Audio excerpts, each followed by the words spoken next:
দেখুন বন্ধুরা, এর আগের ভিডিও আমি বলেছিলাম যে সেই ভাইরাল লোক আজকের উনি বালি তুলতে এসছে 4 তলায়। ভাই এটা তুলে কোথায় নিয়ে যাবে? হ্যাঁ, 4 তলায় উঠবে। একা চলে যাবে? ও, সিঁড়িতে কোনো লোক নেই? আচ্ছা, কোথাতে এসছো তুমি? নদিয়া থেকে এসছো। আর এখানে থাকো কোথায়? শিয়ালদা, মানে শিয়ালদা রাজাবাজার। তুমি ওখান থেকে বিভিন্ন জায়গায় কাজে যাও। নামটা কি? মনিরুল মণ্ডল।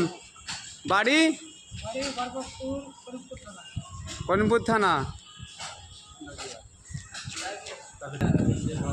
দেখুন ভাইরা এই বালি নিয়ে যাচ্ছে।